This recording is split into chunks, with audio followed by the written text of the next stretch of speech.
Bonjour toutes et tous. Nous voici dans un temps de partage et d'enseignement dans la divine volonté.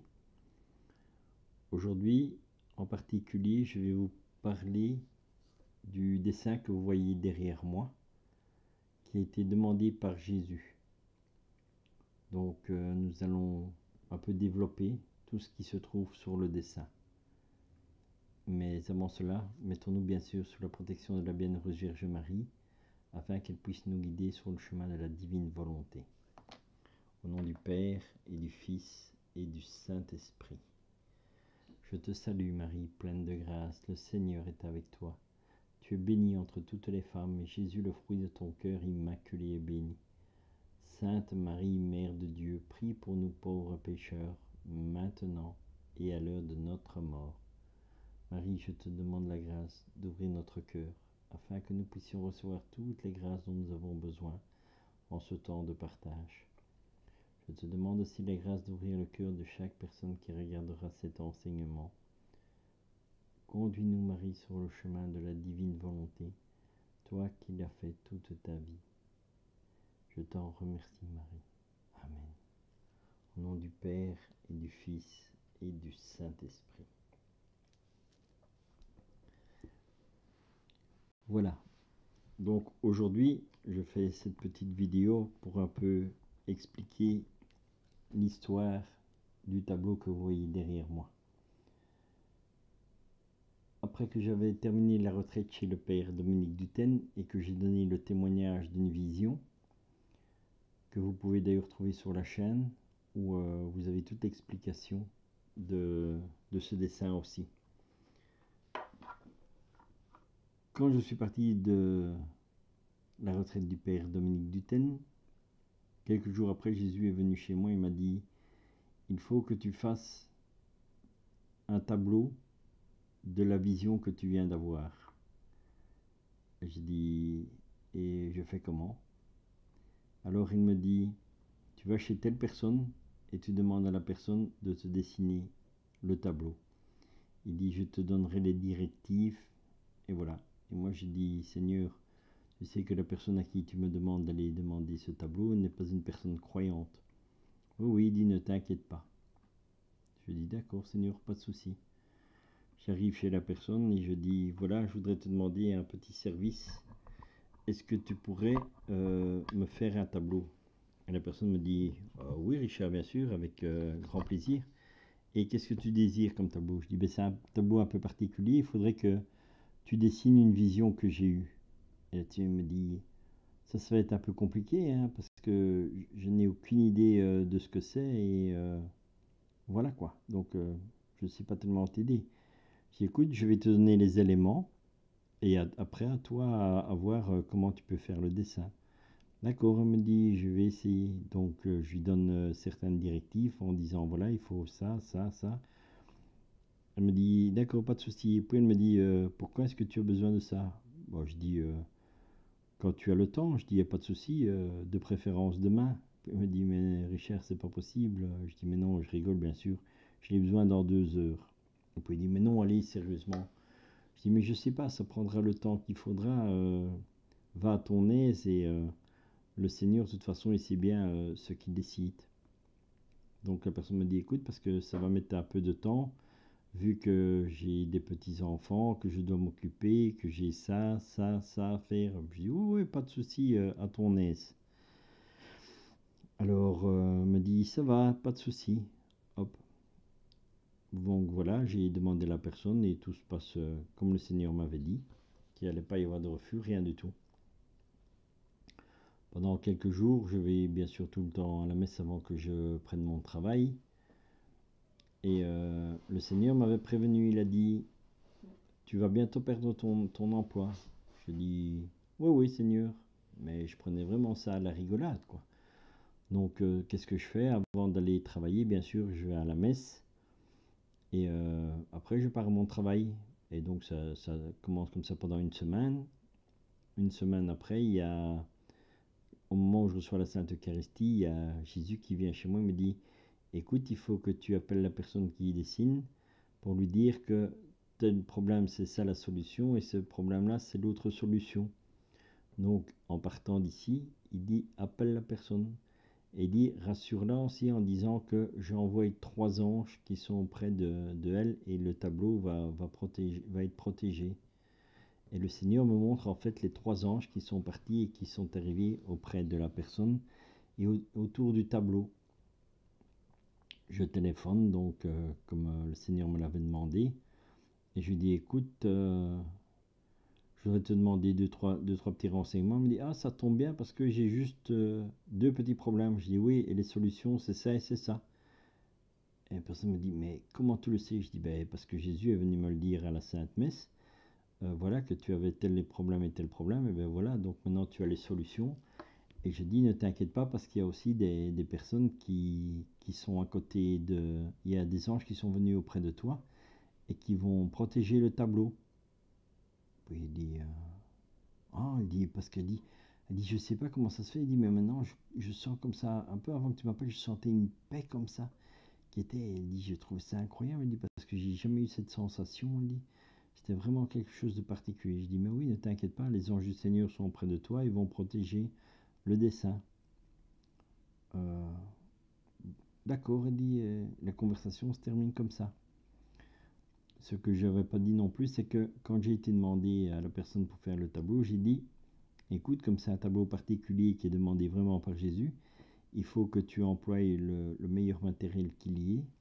Tu prends la meilleure toile que tu peux avoir, les meilleures peintures, et il faut vraiment que ce soit quelque chose de magnifique, et voilà quoi. Et alors je lui avais dit, je dis voilà, donc je veux ça, ça et ça sur le dessin. Et j'ai dit, si jamais tu as une inspiration ou que tu veux ajouter quelque chose sur le tableau, donc tu peux l'ajouter, il n'y a aucun problème. Elle me dit, non, non, pour l'instant, il n'y a rien, mais bon, on ne sait jamais. Voilà. Donc le temps passe et je vais de nouveau à la Sainte Messe et puis j'arrive à mon travail. Et à mon travail, on me dit, ah Richard, il ne faut pas commencer aujourd'hui. Je dis, pardon? Non, non, il ne faut pas commencer aujourd'hui, c'est fini, on ne travaille plus. Je dis comment on travaille plus? Non, non, la société est en faillite. Je dis vous rigolez ou quoi? Non, non, c'est fait. Et je dis on fait quoi? Et pour les salaires et tout ça, on me dit ah les salaires on les aura pas. Je dis mais le mois passé on les a pas eu, ce mois-ci on l'aura pas non plus, donc ça fait déjà 2 mois sans salaire. Et je dis vous dites que c'est fini, on travaille plus. Et comment est-ce qu'il se passe? Ah oui c'est faillite. Et je dis en étant en faillite on ne reçoit pas une indemnisation, rien du tout. On me dit oui, oui, mais comme il n'y a pas d'argent, normalement il y a 3 mois de préavis qu'on doit être payé, mais on ne nous les donne pas. Donc voilà, et on a droit à quoi? Ben à rien. Et chômage, on n'a pas le droit non plus. Sauf en cas exceptionnel, il faut aller voir au tribunal qu'est-ce qu'ils vont décider. Donc voilà, du jour au lendemain, plus de travail, rien du tout. Bien sûr, les factures continuent à tomber et j'avais mis un peu d'argent de côté, étant donné que comme le Seigneur m'avait dit qu'il y avait une mission particulière, qu'il y avait certaines choses que je devais faire, comme des chapelets, et des bougies, et toutes ces histoires-là. Donc j'avais mis de l'argent de côté. Et bien sûr, comme j'ai perdu mon emploi et que les factures, ça continue à tomber, j'ai dit Seigneur, je suis désolé, mais je dois prendre l'argent que j'avais mis de côté pour commencer à payer mes factures, pour rester en ordre. Voilà en gros comment l'histoire se passe. Et à un moment donné, donc quelques jours après que j'ai perdu mon travail, j'entends qu'on me téléphone. Ah, Richard, tu peux venir chercher le tableau, il est fini.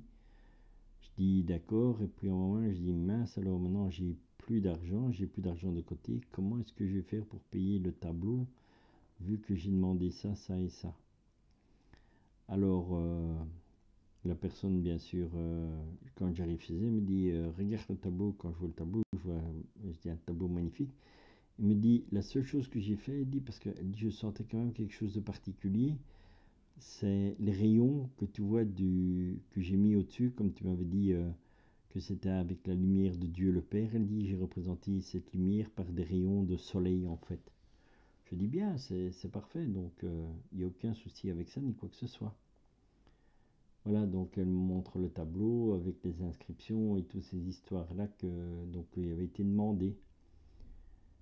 Et après, je lui dis, comment ça se fait que c'est déjà fini? Elle dit, c'est incroyable. Elle dit, je vais raconter. Elle dit, je sais même pas moi-même. Elle dit, ce que je sais, c'est que je t'avais dit, je ne sais pas quand ça allait être fait parce que je mets du temps pour faire la peinture. Et en plus, donc j'ai des problèmes de dos, je ne sais pas rester longtemps debout et il faut que je prenne des médicaments. Puis j'ai aussi les petits-enfants et tout qu'il faut s'occuper de tout ça. Et il me dit, tu sais, quand j'ai commencé à peindre ce dessin, je savais jamais m'arrêter. Donc je commençais et je parvenais jamais à m'arrêter. On me disait toujours, arrête maintenant parce qu'il faut préparer le dîner pour les petits-enfants et toutes ces histoires-là. Et c'est comme ça que je sortais. Et il me dit aussi, il y a quelque chose d'incroyable avec ce tableau, elle dit, c'est que je restais debout pendant des heures, elle dit, et je n'ai jamais pris un médicament. Je sentais plus les douleurs au dos ni quoi que ce soit. Et vraiment, donc maintenant, je prends plus de médicaments ni quoi que ce soit. Je dis, oh, rendons grâce à Dieu, voilà quoi. Donc, je dis ça, de toute façon, je dis, c'est le Seigneur qui décide ce qu'il veut donner aux personnes. Moi, il m'a demandé de venir chez toi pour faire le tableau, et voilà, tu as accepté, donc voilà. Elle dit, voilà, donc le tableau est terminé. Et je lui dis, d'accord, et maintenant, je dois te demander, qu'est-ce que je te dois pour le tableau, quoi. Et la personne me regarde et me dit, Richard, avec la meilleure volonté du monde, il dit, je peux absolument rien te demander. Elle dit, je te l'offre vraiment de bon cœur et voilà, c'est un cadeau pour toi. Et là-dessus, je dis un grand merci. Et je dis, je remercie le Seigneur aussi parce que je dis, je dois être honnête avec toi, j'avais perdu mon travail et je ne sais pas comment j'aurais fait pour te payer le tableau. Elle dit, mais moi, je peux absolument rien te demander. Donc voilà comment le tableau a été peint et comment il m'a été offert. Alors, les inscriptions qui sont dessus, nous allons en parler. D'abord, le tableau, les premières inscriptions qui ont été faites sur le tableau, c'est Fiat voluntas tua, donc que ta volonté soit faite. Et ça, c'est ce que Jésus avait dit. Et puis Jésus me dit, Richard, il dit, qu'est-ce que l'Église dit de la divine volonté? Et je regarde le Seigneur, je dis, je ne sais pas, Seigneur, parce que de un, je ne connais pas la parole. Je dis, je ne connais pas ta parole. Je dis, je ne connais pas la Sainte Écriture des masses, donc je ne peux pas dire que je suis un expert là-dedans, puisque je dis, c'est toi qui m'as formé. Je dis donc, je connais un peu la Bible, comme chaque chrétien devrait un peu la connaître, et voilà. Et puis il me dit, quand tu étais à la retraite du Père Dominique, qu'est-ce qu'il a dit sur la divine volonté? Et puis je réfléchis et je dis, Isaïe 35. Alors il me dit, tu feras noter sur le dessin Isaïe 35, il dit, ça c'est ce que l'Église demande. Enfin dit, pardon, c'est ce que l'Église dit de la divine volonté. Maintenant je vais vous prendre Isaïe 35, et qu'est-ce qu'il dit dans Isaïe 35? Le désert et le pays aride se réjouiront. La solitude s'égayera et fleurira comme un narcisse. Elle se couvrira de fleurs et tressaillera de joie, avec chants d'allégresse et cris de triomphe. La gloire du Liban lui sera donnée, la magnificence du Carmel et de Saron. Ils verront la gloire de l'Éternel, la magnificence de notre Dieu. Fortifiez les mains languissantes et affermissez les genoux qui chancellent. Dites à ceux qui ont le cœur troublé, prenez courage, ne craignez point. Voici votre Dieu. La vengeance viendra, la rétribution de Dieu. Il viendra lui-même et vous sauvera. Alors s'ouvriront les yeux des aveugles, s'ouvriront les oreilles des sourds. Alors le boiteux sautera comme un cerf, et la langue du muet éclatera de joie, car des eaux jailliront dans le désert et des ruisseaux dans la solitude. Le mirage se changera en étang, et la terre desséchée en source d'eau. Dans le repère qui servait de gîte aux chacals, croîtront des roseaux et des joncs. Il y aura là un chemin frayé, une route qu'on appellera la voie sainte. Nul impur n'y passera. Elle sera pour eux seuls. Ceux qui la suivront, même les insensés, ne pourront s'égarer. Sur cette route, point de lion, nulle bête féroce ne la prendra. Nul ne s'y rencontrera. Les délivrés y marcheront. Les rachetés de l'Éternel retourneront. Ils iront à Sion avec chants de triomphe, et une joie éternelle couronnera leur tête. L'allégresse et la joie s'approcheront, la douleur et les gémissements s'enfuiront. Voilà ce qui est dit dans la Bible au sujet de la divine volonté. Donc le Seigneur a demandé que cela soit écrit sur le tableau. Donc nous avons maintenant ce que Jésus a dit, fiat voluntas tua. Nous avons ce que l'Église dit de la divine volonté. Et le Seigneur me dit, et toi Richard, au nom de l'humanité, qu'est-ce que tu dirais? Et là-dessus, après un petit temps de réflexion, j'ai dit au Seigneur le prologue de Saint Jean.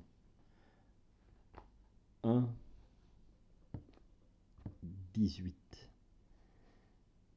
Et nous allons dans le prologue de Saint Jean. Au commencement était la parole, et la parole était avec Dieu, et la parole était Dieu. Elle était au commencement avec Dieu. Toutes choses ont été faites par elle, et rien de ce qui n'a été fait sans elle. En elle était la vie, et la vie était la lumière des hommes. La lumière luit dans les ténèbres, et les ténèbres ne l'ont point reçue. Il y eut un homme envoyé de Dieu, son nom était Jean. Il vint pour servir de témoin, pour rendre témoignage à la lumière, afin que tous crurent par lui. Il n'était pas la lumière, mais il parut pour rendre témoignage à la lumière. Cette lumière était la véritable lumière qui, en venant dans le monde, éclaire tout homme. Elle était dans le monde et le monde a été fait par elle, et le monde ne l'a point connue. Elle est venue chez les siens, et les siens ne l'ont point reçue. Mais à tous ceux qui l'ont reçue, à ceux qui croient en son nom, elle a donné le pouvoir de devenir enfants de Dieu, lesquels sont nés, non du sang, ni de la volonté de la chair, ni de la volonté de l'homme, mais de Dieu. Et la parole a été faite chair, et elle a habité parmi nous, plein de grâce et de vérité. Et nous avons contemplé sa gloire, une gloire comme la gloire du Fils unique venu du Père. Jean lui a rendu témoignage et s'est écrié, « C'est celui dont j'ai dit, celui qui vient après moi m'a précédé, car il était avant moi. » Et nous avons tous reçu de sa plénitude et grâce pour grâce. Car la loi a été donnée par Moïse, la grâce et la vérité sont venues par Jésus-Christ. Personne n'a jamais vu Dieu, le Fils unique qui est dans son sein du Père est celui qui l'a fait connaître. Voilà ce que moi j'avais dit au Seigneur au nom de l'humanité comme il l'avait demandé. Ensuite, nous avons encore 2 inscriptions qui se trouvent sur le tableau. Le Seigneur me dit, il faut un nom pour le tableau. Et je dis, d'accord Seigneur, et que faut-il mettre? Il m'a dit, à l'école de la divine volonté. Je dis, d'accord. Et puis le Seigneur, il me regarde et il me dit, et toi, Richard, au nom de l'humanité, que dirais-tu pour ce tableau?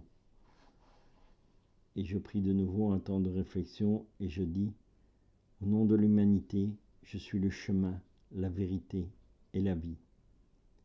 Et le Seigneur a approuvé et l'a dit, écrit. Voilà, comme ça maintenant vous avez l'explication de tous les textes et les noms qui sont sur le tableau. Ça a été demandé par Jésus, donc ici vous voyez, vous pouvez aussi constater que c'est un acte qui a été fait dans la divine volonté, et c'est donc dans la divine volonté, soit nous faisons la divine volonté ou nous vivons dans la divine volonté. Ici, étant donné que c'est Jésus qui avait demandé cela, c'est devenu, on peut dire, donc un acte qui a été posé dans la divine volonté et qui a été fait selon la divine volonté. Donc voilà, c'est ça qu'on peut aussi voir les différences qui sont faites entre faire la volonté et vivre dans la divine volonté. Donc le tableau qui a été fait, c'est faire la divine volonté. Maintenant, tout ce qui va en résulter, ce seront des actes dans la divine volonté. Ici, le tableau qui représente les colombes, les 3 colombes, qui sont en fait l'Esprit Saint de la divine volonté. Vous avez la croix du Seigneur, par où est-ce que nous rentrons dans la divine volonté, bien sûr par le chemin de croix. Le chemin qui est dessiné aussi, donc représente le chemin que le Seigneur nous montre, que nous prenons. On voit que au début, ici au bas du cadre, il est très large, et au fur et à mesure, il devient de plus en plus étroit. Pourquoi? Parce que dans notre vie, quand nous ne connaissons pas encore le Seigneur et que nous ne savons pas le chemin que nous prenons, nous commettons pas mal de bêtises et nous faisons un peu n'importe quoi. Donc ce nous est permis, c'est pour ça que le chemin est étroit. À partir du moment où nous faisons la rencontre avec le Seigneur et que nous connaissons sa volonté qu'il désire pour chaque être humain, c'est sûr que tout commence à devenir plus étroit. Et c'est pour ça que vous voyez qu'au pied de la croix, le chemin est devenu très étroit. Parce que pour arriver au ciel, voilà, il y a une porte, comme on dit, où on passe, et la porte est très étroite pour aller au ciel. Par contre, pour tout le reste, c'est très facile de passer à côté. Alors, le dessin aussi qui est fait, si vous voyez, c'est un rond. Et le rond représente la Sainte Eucharistie, bien sûr. Et ainsi, vous avez le cœur qui est représenté en rouge, qui représente en fait le cœur immaculé de la Bienheureuse Vierge Marie. Au final, qu'est-ce que c'est? C'est le triomphe de son cœur immaculé qui est représenté. Pourquoi? Parce que c'est l'armée de la Vierge Marie qui est mise en route. Et cette armée, elle est mise comment en route? Qui est l'armée de la Vierge Marie? Ce sont tous les gens dans le monde entier qui prieront, bien sûr. Dans une main, ils auront la croix, dans l'autre main, le chapelet, et ils seront nourris par la Sainte Messe et la Sainte Eucharistie. Et c'est comme ça que l'armée de la Vierge Marie se met en route. C'est une armée qui va livrer un combat spirituel, qui va être livré uniquement par la prière, du chapelet, du rosaire. Et bien sûr, tout cela se fera dans la divine volonté. Le triomphe du cœur immaculé de Marie, en fait, c'est quoi? C'est le triomphe de Jésus. Puisque qu'est-ce qui est dans le cœur de la Bienheureuse Vierge Marie? Bien sûr que c'est notre Seigneur Jésus-Christ. Donc voilà, comme ça, vous avez l'explication du dessin qui est représenté. Le Seigneur m'a demandé aussi de faire avec ce tableau. C'est ce qui me permettra aussi de pouvoir subvenir à mes besoins, parce que de là, il y aura des chapelets qui auront sur le cœur du chapelet. Ce sera ce dessin-là qui sera représenté d'un côté du cœur, et de l'autre côté, ce seront différentes images qui vont être reproduites. mais toute la face avant du cœur de chaque chapelet sera ce tableau que vous voyez derrière moi qui sera représenté. Il y aura aussi des bougies de Neuvaine avec le dessin que vous voyez là. Il y aura des dessins qui vont être faits pour broder sur les étoiles pour les prêtres qui seront dans la divine volonté. Et il y aura aussi pour les jeunes des t-shirts qui seront faits avec le même dessin. Et ce sont tous les jeunes qui iront bien sûr au JMJ, dans les groupes de prière ou qui feront des pèlerinages. Donc ce seront tous des t-shirts avec cet emblème que vous voyez là, qui est vraiment demandé par Jésus maintenant. Donc voilà. Aussi ce tableau, il y a pas mal d'enseignements qui seront donnés, que je donnerai au fur et à mesure quand j'irai donner des rencontres de témoignages et d'enseignements de la divine volonté. Donc il y aura plusieurs enseignements qui seront donnés à partir de ce tableau. Voilà, comme ça vous avez en grosso modo l'explication de ce dessin que vous allez voir qui va commencer à se répandre un peu partout. Et voilà, donc ça c'était le Seigneur qui l'a demandé, donc c'est fait. Maintenant, comment la divine volonté va commencer à se développer, je ne sais pas. Comment est-ce que tout va se mettre en place, je ne sais pas. Je vis le jour dans la confiance du Seigneur. Parce que le Seigneur a dit, quand je lui ai dit, j'ai tout perdu et maintenant je fais quoi puisque je n'ai plus de travail. Et le Seigneur est venu et il m'a dit, voilà, il dit, je t'ai fait perdre ton travail et tout l'argent que tu avais mis de côté, tu n'as plus rien. Parce qu'il dit, tout ce que tu avais fait était ta volonté. Il dit, mais ici c'est la divine volonté, donc c'est ma volonté.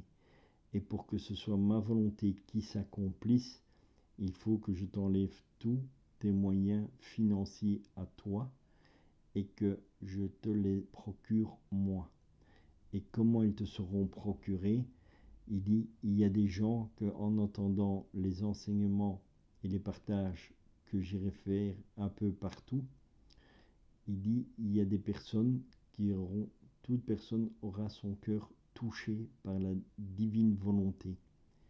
À savoir qu'ils entrent dans la divine volonté ou pas, ça ne me regarde absolument pas et ce n'est pas mon problème à moi, c'est le problème du Seigneur. Moi, la seule chose que je dois faire, c'est aller et parler. Et avec ça, il m'a dit aussi que il allait ouvrir le cœur de certaines personnes et dans le cœur de certaines personnes, il allait mettre le désir de me donner de l'argent pour m'aider financièrement. Et c'est comme ça que je vais vivre à partir de maintenant avec la providence. Donc voilà, comme ça, vous savez à peu près tout comment cela va se passer.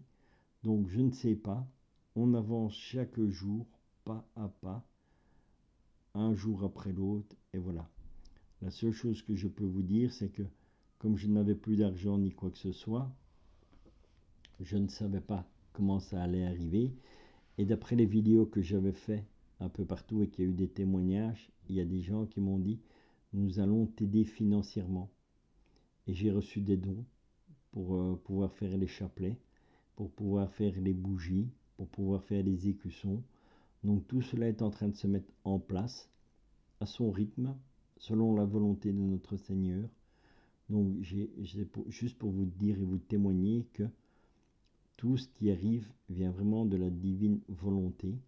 J'ai reçu le financement pour commencer les chapelets. Je peux vous dire que ce sont toujours des sommes importantes que personnellement je n'aurais même pas pu mettre avec mon salaire de mon travail parce que c'est toujours sur des quantités qu'il faut jouer et ce sont quand même des sommes assez importantes. Donc voilà, comment se fait-il que je vais avancer simplement par la providence et en ayant confiance au Seigneur. Voilà, tout simplement. Voilà, je vais arrêter cette petite vidéo de témoignage et nous allons terminer bien sûr par une petite prière en remerciant le Seigneur pour toutes les grâces que nous avons reçues durant ce petit temps de partage.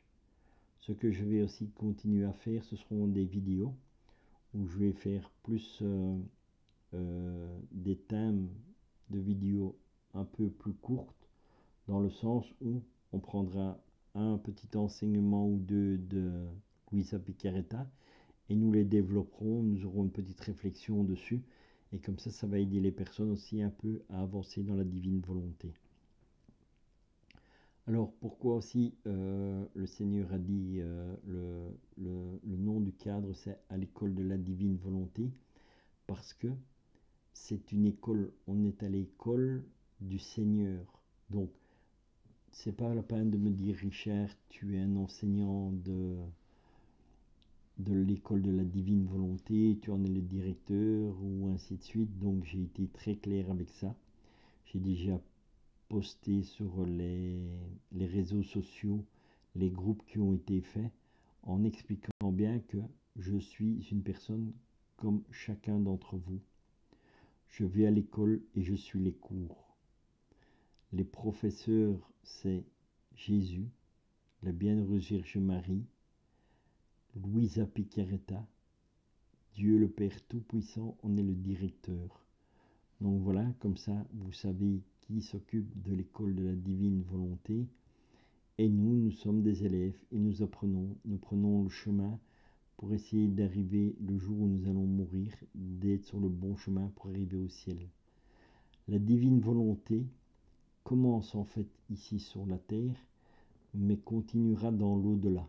C'est la grâce qui nous est donnée ici, c'est de pouvoir vivre déjà le ciel sur la terre. Voilà donc le grand cadeau de la divine volonté. Et voilà pourquoi il est important de suivre ce chemin, puisque c'est ce qui sera dans la continuité de l'éternité. Et même dans l'éternité, bien sûr, on ne connaîtra jamais Dieu, puisque Dieu est infini. Donc chaque fois que nous aurons appris quelque chose, que nous connaîtrons quelque chose, le Seigneur nous fera comprendre et découvrir autre chose. Et c'est ainsi que nous allons dans la vie éternelle. Voilà, je vous remercie de ce temps de partage. Terminons par une petite prière pour remercier le Seigneur et aussi par un petit chant. Au nom du Père et du Fils et du Saint-Esprit. Notre Père qui es aux cieux, que ton nom soit sanctifié, que ton règne vienne, que ta très sainte volonté soit faite sur la terre comme au ciel.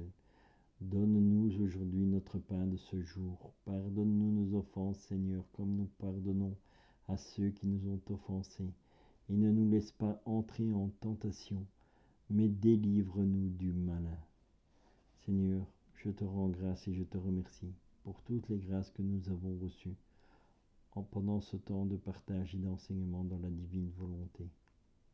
Je te demande la grâce, Seigneur, pour moi et pour toutes les personnes qui regarderont ces petits enseignements et ces partages, d'ouvrir leur cœur, Seigneur, afin qu'ils puissent vraiment te rencontrer, qu'ils puissent connaître ton amour, Seigneur, et qu'ils puissent avancer sur le chemin de ta volonté. Que tout se passe dans la divine volonté. Et je te remercie, Seigneur, pour tout. Amen. Au nom du Père et du Fils et du Saint-Esprit. Et je vous souhaite une sainte journée dans la grâce de la divine volonté. Amen.